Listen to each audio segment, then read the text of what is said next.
நம்முடைய தாய் தந்தையாக கடவுளாலும் நம் ஆண்டவர் இயேசு கிறிஸ்துவினாலும் நம் அனைவருக்கும் அருளும் அமைதியும் உண்டாயிருப்பதாக. ஆமென். கண்களை மூடி ஆண்டவரை நோக்கி வேண்டிக் கொள்வோம்.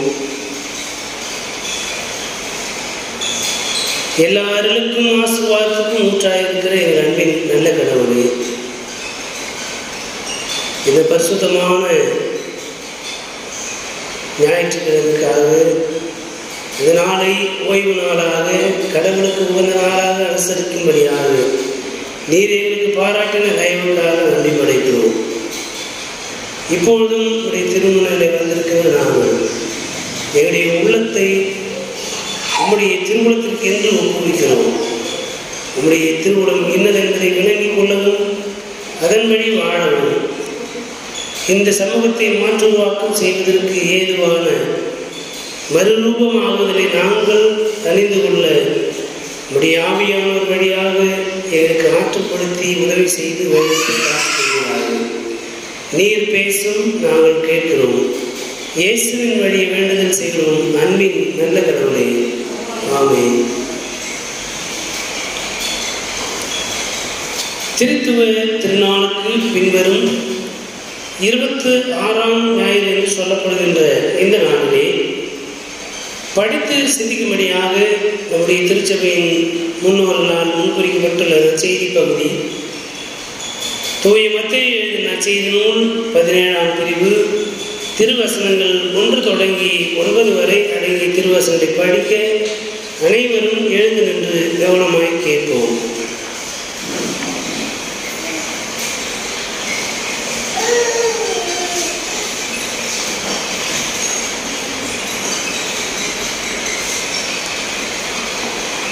ஆறு நாட்களுக்கு பின்பு இயேசு பேதுருவையும் யாக்கோபையும் அவர் சகோதரரான யோவானையும் ஓர் உயர்ந்த மலைக்கு தனிமையாக கூட்டிக் கொண்டு போனார். அங்கே அவர்கள் முன் அவர் தோற்றம் மாறினார். அவரது முகம் கதிரவனைப் போல் ஒளிர்ந்தது. அவருடைய ஆடைகள் ஒளி போன்று வெண்மையாயின. இதோ மோசேயும் எலியாவும் அவர்களுக்கு முன் தோன்றி இயேசுவோடு உரையாடி கொண்டிருந்தனர். பேதுரு இயேசுவை பார்த்து, ஆண்டவரே, நாம் இங்கேயே இருப்பது நல்லது. உமக்கு ஒன்றும் மோசேக்கு ஒன்றும் எலியாவுக்கு ஒன்றுமாக 3 கூடாரங்களை அமைக்கட்டுமா? இது உமக்கு விருப்பமா என்றார். அவர் தொடர்ந்து பேசிக் கொண்டிருந்த போது ஒளிமயமான மேகம் ஒன்று அவர்கள் மேல் நேரிட்டது. அந்த மேகத்தினின்று, என் அன்பார்ந்த மைந்தர் இவரே, இவர் பொருட்டு நான் பூரிப்படைகின்றேன், இவருக்கு செவிசாயுங்கள் என்று ஒரு குரல் ஒலித்தது. அதை கேட்டதும் சீடர்கள் மிகவும் அஞ்சி முகம் குப்புற விழுந்தார்கள். இயேசு அவர்களிடம் வந்து அவர்களை தொட்டு, எழுந்திருங்கள், அஞ்சாதீர்கள் என்றார். அவர்கள் நிமிர்ந்து பார்த்தபோது இயேசு ஒருவரை தவிர வேறு எவரையும் காணவில்லை. அவர்கள் மலையிலிருந்து இறங்கி வந்தபோது இயேசு, மானிட மகன் இறந்து உயிருடன் எழுப்பப்படும் வரை இக்காட்சியை பற்றி எவருக்கும் சொல்லக்கூடாது என அவர்களுக்கு கட்டளையிட்டார் என்பவைகளே. Hare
இறைமக்களே, உங்கள் அனைவரையும் மூவர் கடவுளின் திருப்பெயராலே வாழ்த்துகின்றேன்.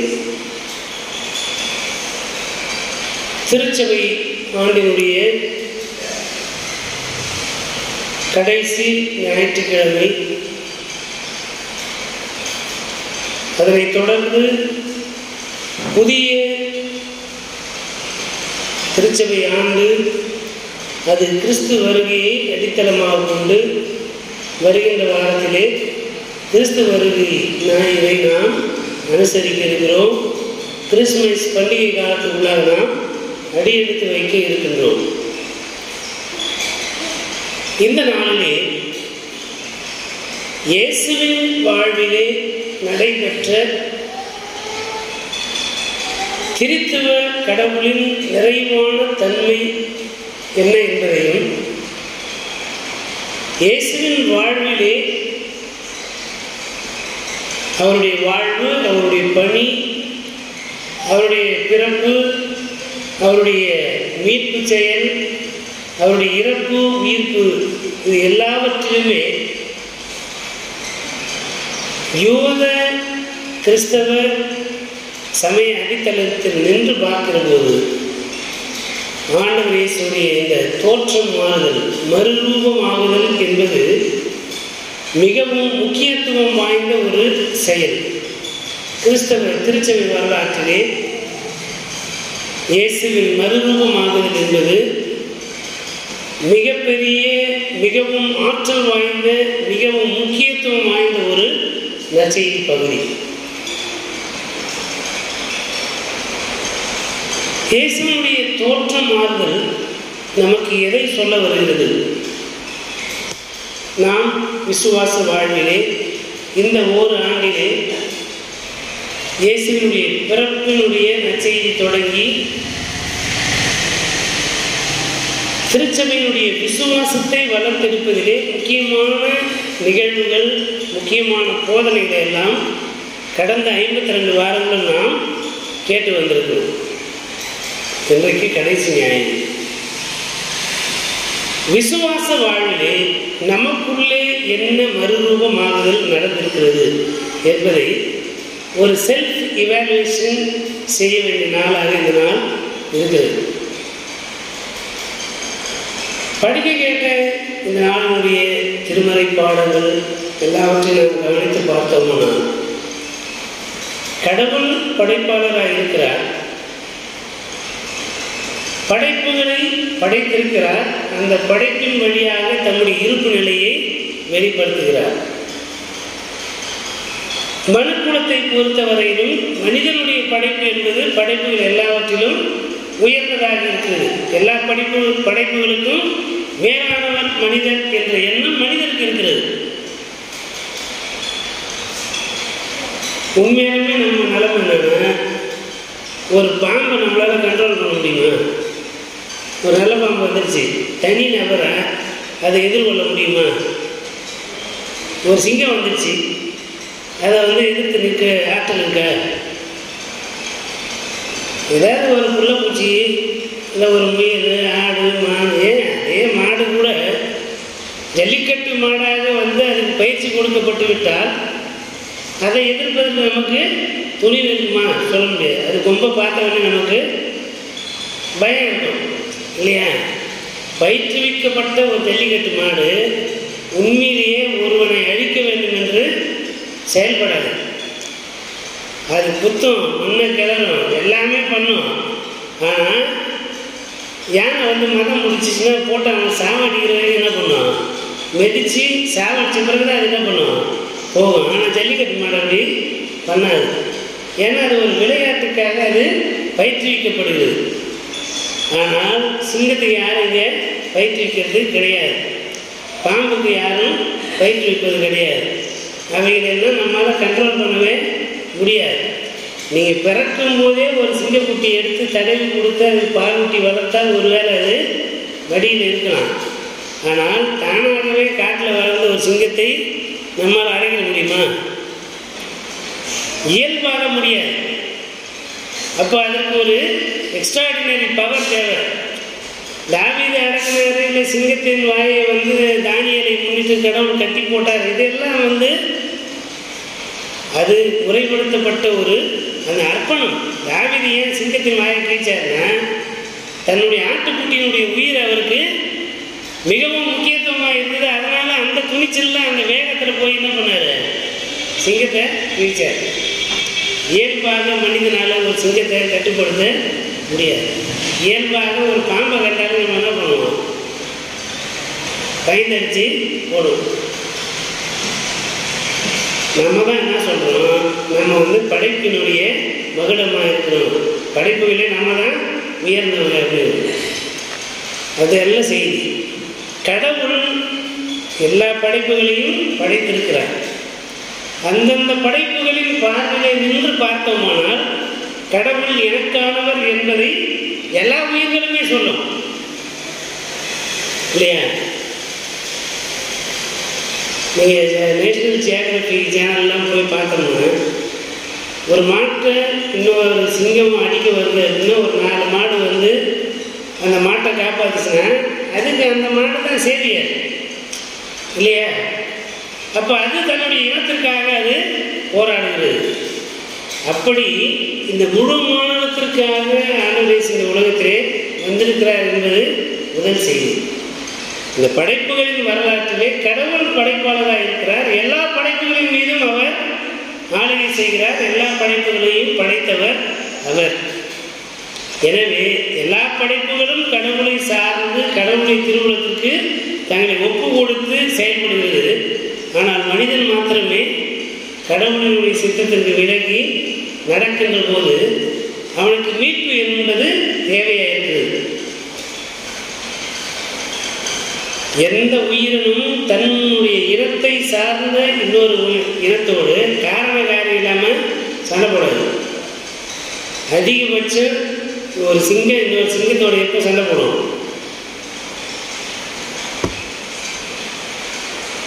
ஒரு சிங்கம் வேட்டையாடி ஒரு உயிரினத்தை பிடிச்சிட்டு வந்து சாப்பிடுது. அப்போ இன்னொன்று வந்து அதுக்கு போட்டி போடுங்க, அந்த நேரத்தில் அது சண்டை போடும். மற்றபடி 2 சிங்கம் போய் தேவையில்லாமல் சண்டை போடுவார். ஆனால் மனிதன் பார்த்தீங்கன்னா எல்லாத்துக்காகவும் சண்டை போட்டுக்கிட்டே இருக்கார். எதுக்கு அது தேவையோ இல்லையோ, இன்னொருத்தருக்கு அது கிடைக்கக்கூடாதுன்னு சண்டை போடுற மக்கள்லாம் இருக்குது. இப்படிப்பட்ட நிலையிலே படைப்புகளிலே மறுரூபமாக்குதல் என்பது தேவையான படைப்புகளிலே மறுரூபமாகுதல் என்பது தேவையில்லை. ஏன்னா அவைகள் எல்லாமே கடவுளின் திருவுளத்தின்படி அவைகள் தங்களுக்கு கடவுள் நியமித்திருக்கிறபடியே இயல்பாகவே செய்து கொண்டிருக்கின்றன. எப்பொழுது படைப்புக்கு மீட்பும் மறுரூபமாகுதலும் தேவைப்படுது அப்படின்னா, மனிதன் அவற்றை அழித்து கொண்டிருக்கிற போது படைப்புகள் எல்லாம் இந்த பொல்லாத மனிதனிடத்திலிருந்து என்னை காப்பாற்றும் ஆண்டவர் என்று மீட்புக்காக ஏங்கி தவிக்கின்றவர்களாக இயற்கை இருக்கிறது. மனிதன் தன் ஆசைகளுக்காக எல்லா பாவங்களையும் செய்து கொண்டே இருக்கிறார். போன வாரம் ஆயக்கூடுகைக்காக கொடைக்கானல் போனோம். கொடைக்கானல் மலையினுடைய அடிவாரத்திலே அரசுடைய விதிமுறை என்னன்னா, எந்த விதமான பிளாஸ்டிக் பொருளும் மேலே எடுத்துகிட்டு போகக்கூடாது. ஆனால் மேலே வைக்கணும். எந்த பொருளும் கீழே இருந்து மேலே எடுத்துகிட்டு போகக்கூடாதுன்னா, அந்த இயற்கையை பாதுகாப்பதற்காக அப்படி ஒரு விதிமுறை இருக்குமானால் இங்கே ஏன் பிளாஸ்டிக் வைக்கணும்? இங்கே வந்து அப்போ இங்கே இருக்கிற மண்ணை பாதுகாக்கணுன்ற அவசியம் இல்லையா? இப்போ இங்கே விவசாய நிலங்கள் எல்லாம் வந்து சீர்கெட்டு போயிருக்கிறது. இதையெல்லாம் யார் மாற்று உருவாக்கம் செய்யுது என்கின்ற ஒரு கேள்வி மனதிற்குள்ளாக எழுகிறது. இப்போ படைப்புகள் எல்லாம் கடவுளுடைய மீட்பு நாளை எதிர்நோக்கி இருக்கிறது. எப்பொழுது அவைகள் இந்த மனிதனுடைய பேராசையிலிருந்து விடுபடுகிறதோ அன்றைக்கு தான் அவைகளுக்கு மறுரூபமாகுது. அன்றைக்கு தான் இந்த பூமியானது மாற்று உருவாக்கம் பெறுகிறது என்ற சிந்தனையை நாம் இந்த திருப்பாடல் 104 நாம் சிந்தித்து பார்ப்பதற்கு அழைக்கப்படுகிறோம்.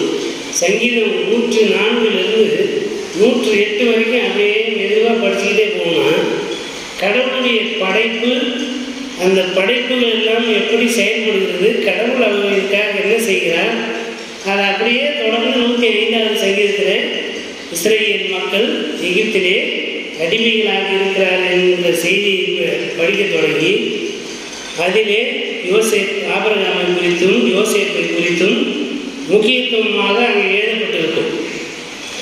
எல்லாவற்றையும் படிக்கின்ற போது நாம் கடவுளுடைய அந்த மாற்றுருவாக்க செயல்பாட்டுக்கென்று எதை நாம் செய்கிறோம்?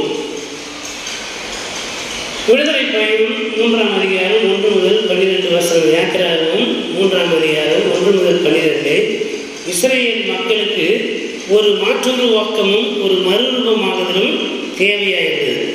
இப்போ மாற்றுருவாக்கம், டிரான்ஸ்ஃபர்மேஷன் அண்டு டிரான்ஸ்பிகரேஷன், இஸ்ரேல் மக்களுக்கான அந்த மாற்றுருவாக்கம் மறுரூபமாகுதல் என்ன அப்படின்றத மோசேவுக்கு அந்த எரிகின்ற முச்செடியின் மூலமாக ஆண்டவர் உணர்த்துகிறார். நீ பாட்டுக்கு என்ன பண்ணிட்ட, 2 பேர் சண்டை போட்டுதான்ட்டு ஒருத்தனை வெட்டி போட்டு நீ கிளம்ப முடியாதுட்ட. இந்த மக்களை விடுதலையாக்குவதற்கு நீ எனக்கு தேவை என்பதனால்தான் உன்னை பார்வோன் குழந்தையாக இருக்கும்போது கொலை செய்ய முற்பட்ட போதே உன்னை நாணக்கட்டிலே வைத்து உன்னை பார்வோனின் அரண்மனையிலேயே வைத்து வளர்த்து நீ பின்னால் இந்த இஸ்ரேல் மக்களை விடுதலையாக்குறதுக்காக தான் நான் என்ன பண்ணேன், அந்த நைல் நதியிலிருந்து கூட உன்னை தூக்கி இருக்குது. ஆனால் உன்னுடைய அவசர புத்தியினால என்ன பண்ணிட்டேன், 2 பேர் பிரச்சனையை தலையிட்டு சண்டை போட்டு ஒருத்தனை வெட்டி போட்டு ஓடி வந்துட்டேன்.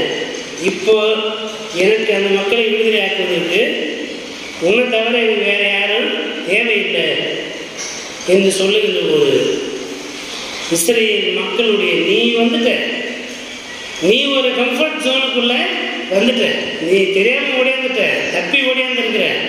ஆனால் இப்பொழுது நீ ஒரு சுகமான ஒரு வாழ்க்கையில் இருக்கிற, மாமனார் வீட்டில் சுகமாக இருக்கிற, உனக்குன்னு பெரிய செல்வாக்கு இருக்கிறது. அந்த செல்வாக்கோடு கூட உனக்கு பசினா என்னன்னு தெரியாத அளவில் நீ என்ன பண்ணுற, ஒரு கம்ஃபர்ட் ஜோனுக்குள்ள இருக்கிற. ஆனால் இஸ்ரேல் மக்கள் எகிப்திலே துன்புறுத்தலுக்குள்ளாக இருந்து கொண்டிருக்கிறார்கள் என்பதைத்தான் ஆண்டவர் எரிகின்ற அந்த உச்சரியின் வழியாக உணர்த்துகிறார், அழைக்கிறார். அழைத்து அவரை இஸ்ரேலை மீட்டுருவாக்கம் செய்யவும், இஸ்ரேல் மக்களை அடிமைத்தனத்திலிருந்து விடுதலைக்கு நேராக வழிநடத்தவும் அவரை எகிப்து நாட்டுக்கு திரும்பமாக அனுப்புகிறார்.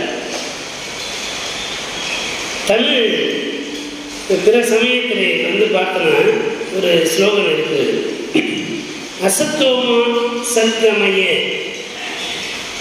தமசோமா ஜோதிர்கமய மிருத்யோர்மா அமிர்தம் கமய அப்படின்னு ஒரு 3 வரி ஸ்லோகன் இருக்கிறது.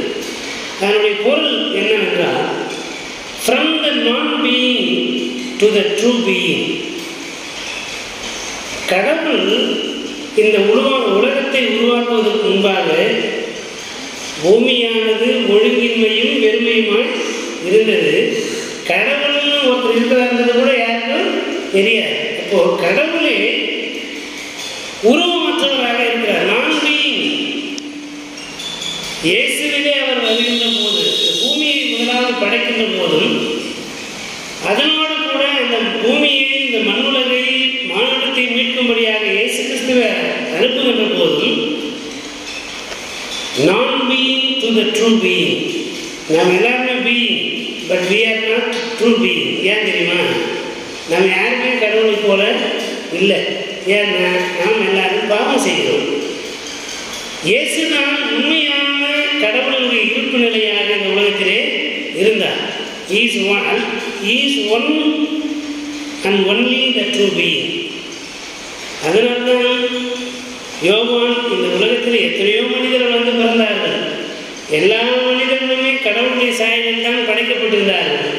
ஆனால் யோவான் எழுதின்ற போது இயேசு கிறிஸ்து மாத்திரம்தான் கடவுள் இயேசு கிறிஸ்துவிலே மாம்ச உருவமேற்று நமக்குள்ளே வந்து வாசம் பண்ணினார். இப்போ non being to the true being, அசத்தோமா சத்யமய, from the non being to the true being, இல்லாத நிலையிலிருந்து, கற்புலன் ஆகாத நிலையிலிருந்து கண்ணுக்கு புலப்படுகின்றவராக.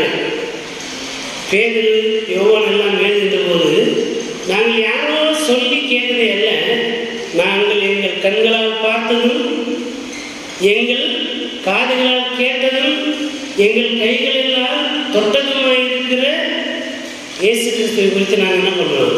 சாட்சி சொல்கிறோம். அவருக்காகவே நாங்கள் சாட்சிகளாக இந்த உலகத்திலே வாழ்கிறோம். இப்போ non being to the true being, நாம் எல்லாருமே இருக்கிறோம். ஆனால் கடவுளின் திருமணத்திற்காக இருக்கிறோமா அப்படின்னா இல்லை.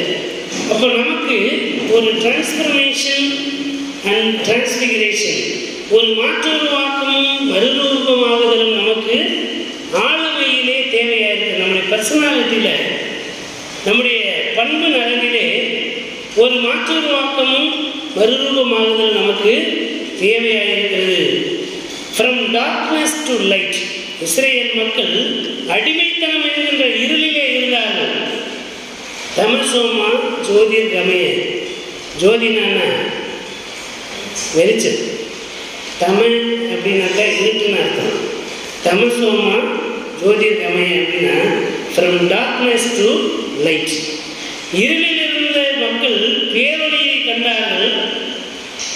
மரபில் இருள் சூழ்ந்திருந்த தேசத்தின் மீது, காரில் சூழ்ந்த தேசத்தின் மீது கடவுள் ஒளியாய் வந்து பிரகாசித்தார். அது பொருள் அடிமைத்தன்மை என்கின்ற இருளிலே இருந்த மக்கள் மீது கடவுள் விடுதலையாய் வந்து ஒளியை தந்தார். அல்லேலூயா, அல்லேலூயா. இருளில் இருந்த மக்கள் பேரொளியை கண்டார்கள். From darkness to light. மிருத்யோர்மா அமிர்தம் கமய, from death to immortality.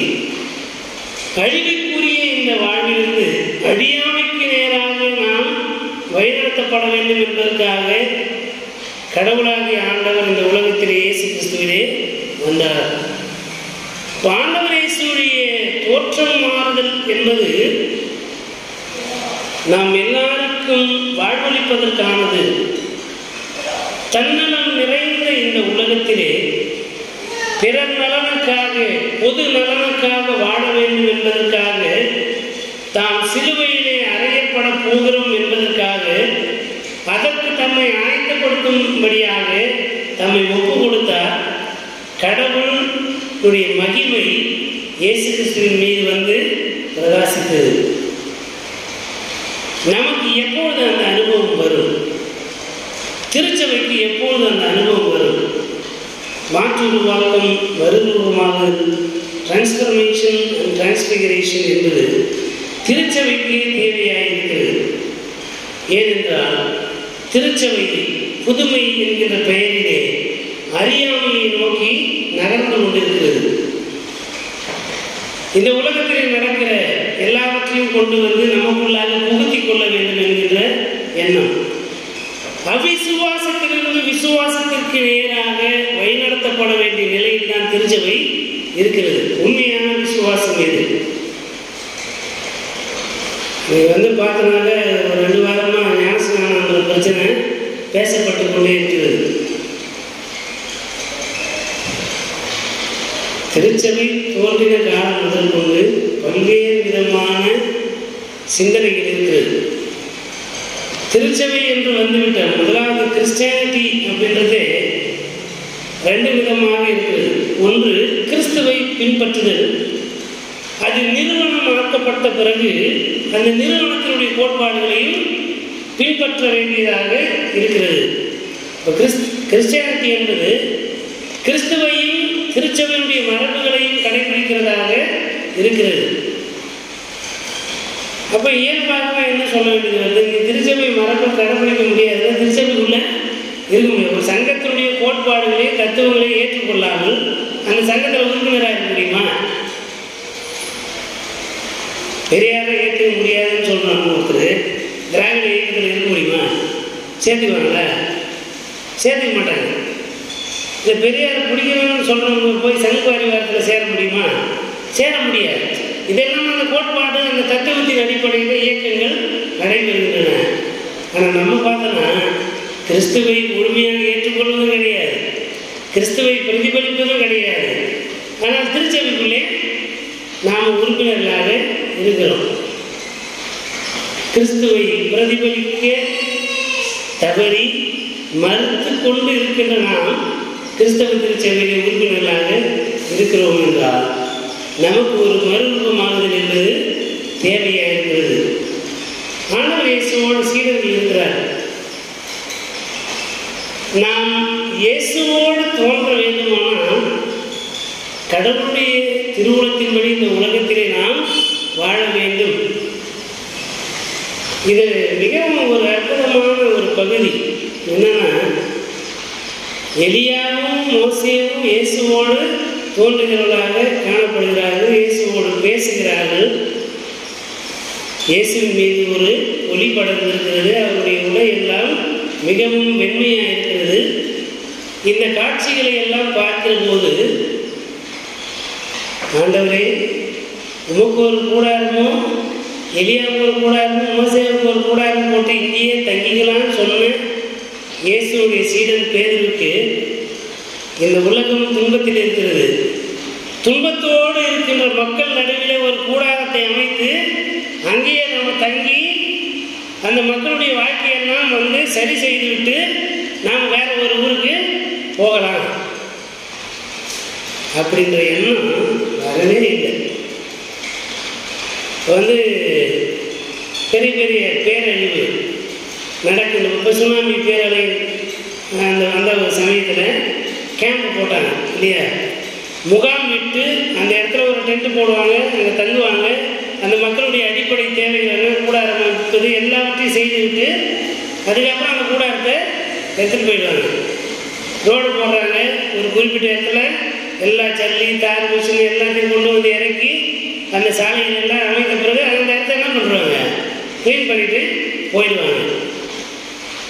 மக்களுடைய வாழ்வாதாரத்தை முன்னேற்றுவதற்காக நாம் மக்களின் நடுவிலே கூடாரம் அமைத்து மக்களுடைய வாழ்வை தரத்தை உயர்த்துவதற்காக வேலை செய்திருக்கிறோமா அப்படின்னா இல்லை.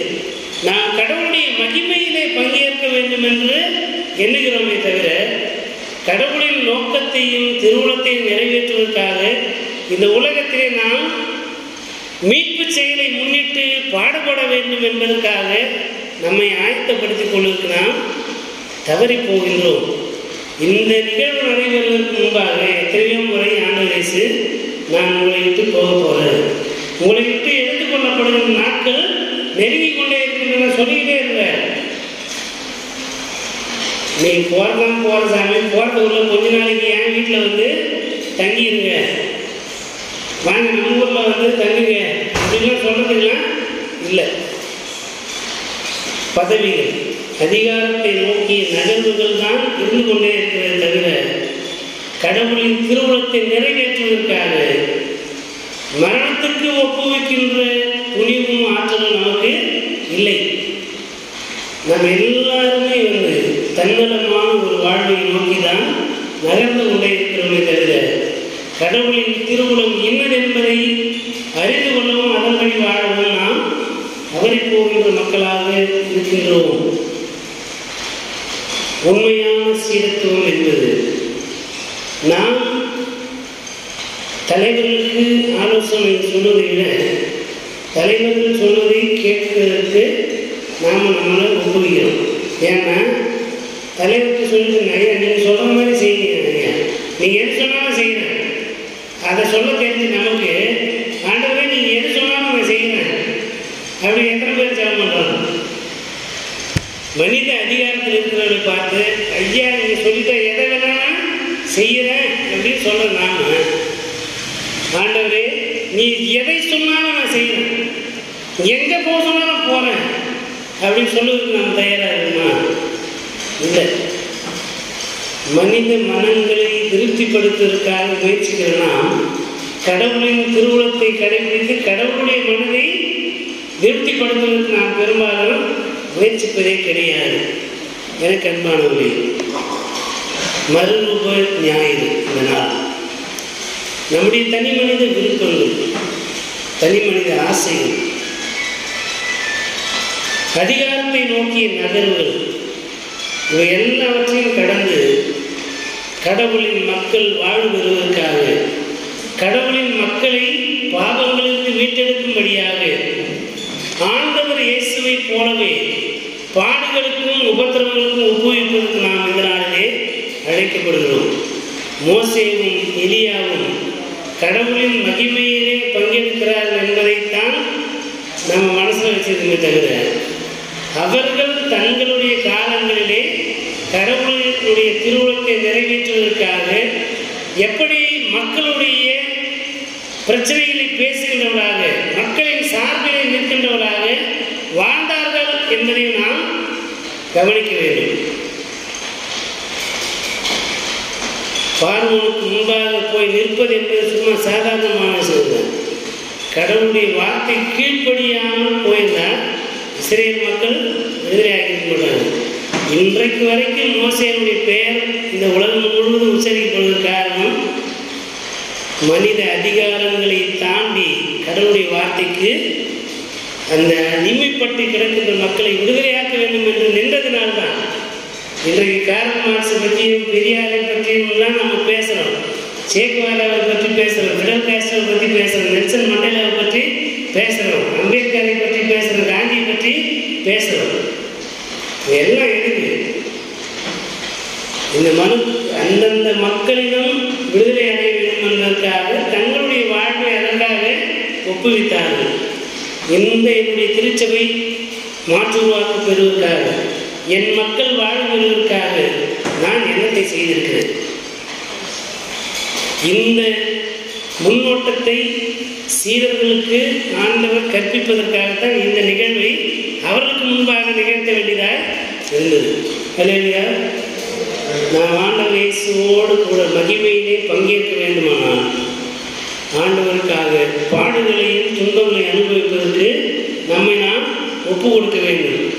எவர் ஒருவர் கிறிஸ்துவின் மரணத்திலே தங்களை ஒப்புவிக்க தவறுகிறாரோ அவர்கள் கிறிஸ்து பிறப்பின் மகிழ்ச்சியை கொண்டாடுவதற்கு தகுதியற்றவர்கள். ஆகவே நாம் கிறிஸ்து பிறப்பின் மகிழ்ச்சியை கொண்டாடுவதற்கு ஆயத்தமாகின்ற இந்த சூழலிலே கடந்த காலங்களிலே ஆண்டவர் நமக்கு கொடுத்த வாக்குத்தத்தங்களை, அவர் நமக்கு கொடுத்த கட்டளைகளின் கற்பனைகளை நாம் கடைபிடித்திருக்கிறோமா என்பதை சீர்தூக்கி பார்த்து இந்த வருஷம் முழுவதும் நான் பிரசங்கத்தை கேட்டிருக்கிறேன். எத்தனை விஷயங்களை நான் மனசில் வச்சிருக்கிறேன், எதை நான் கடைபிடித்திருக்கிறேன் என்பதையெல்லாம் அசை போட்டு பார்த்து புதியதொரு கிறிஸ்து வருகை நாட்குள்ளாக அடியெடுத்து வைப்பதற்கு நம்மை நாம் ஒப்புவிப்போம். இது எல்லாவற்றையும் செய்து நிறைவேற்றுவதற்கு ஆண்டவர் நம்முடைய உள்ளத்தை மாற்றுருவாக்கம் செய்து நம்மை மறுரூபம் அடைய செய்வாராக. கிறிஸ்துவின் மறுரூபமாகுதலே நாம் நம்மை புதுப்பித்துக் கொள்ள மறுரூபமாக்குவதற்கு நம்மை முற்றிலுமாக ஆண்டவருக்கு ஒப்பு கொடுப்போம். உங்கள் உள்ளம் புதிதாகிறதுனாலே மறுரூபமாகுங்கள் என்று சொல்லி பவுல் ரோமருக்கு திரும்பவும் 12ஆம் அதிகாரம் 2ஆம் வசனத்திலே சொல்லியிருக்கிறார். உள்ளம் புதிதாக கிறிஸ்துவை கொண்டாடுவதற்கு கிறிஸ்துவனுடைய நீதியை நாம் மனதிலே உள்வாங்கி அதை நாம் கடைபிடிக்க நம்மை நாம் அர்ப்பணிப்போம். வருகின்ற புதிய கிறிஸ்து பிறப்பின் மகிழ்ச்சியும் ஆசீர்வாதமும் புதிய ஆண்டும் நமக்கு ஆசீர்வாதம் நிறைந்த நாட்களாக இருக்கும்படிக்கு இந்த நாளிலே நம்மை நாம் ஆண்டவருக்கு ஒப்பு கொடுப்போம். கடவுள் என்ற வாக்குத்தத்தம் ஆசீர்வாதங்கள் அனைத்தையும் சுதந்திரமாக்கிக் கொள்வதற்கு கடவுள் தன்னுடைய ஆவியானபடியாக கிறிஸ்து இயேசுவினுடைய மனநிலையோடு நம்மை வழிநடத்தி காப்பாராக. ஆமென். கண்களை மூடி ஆண்டவரை நோக்கி வேண்டிக்கொள்வோம். எல்லா துதிகளுக்கும் தோற்றங்கள் பாடலாக இருக்கிற எங்கள் அன்பின் கடவுளை தாயும் தந்தைமானவரே, இந்த அருமையான வாரத்தின் முதல் நாளுக்காக நன்றி படைக்கிறோம். இந்த நாளிலும் வார்த்தையை நான் கேட்கும் ஆண்டவரே, என்னுடைய உள்ளத்தை நான் புதுப்பித்துக் கொள்ளவும் பற்றுடைய வாழ்வை நான் சீர்படுத்திக் கொள்ளவும் அதன் வழியாக உங்களுடைய மகிமையை நாங்கள் பங்கேற்பதற்கு எங்களை நான் ஒப்புவிக்கவும் நீர் எங்களை ஆயத்தமாக்கவும் இப்போது கற்பித்திற்கு அதற்காக நன்றி படைக்கிறோம். தொடர்ந்து எங்களை ஆசிர்வதியும் பயணத்தையும் பலப்படுத்தும் காத்துக்கொள்ளும். வருகின்ற கிறிஸ்து வருகின்ற காலங்கள் மனமகிழ்ச்சியின் காரணமாக ஆசீர்வாதம் நிறைந்த நாட்களாக இருக்கும்படிக்கு ஆண்டவரை எனக்கு அனுகிரகம் செய்கிறார்கள்.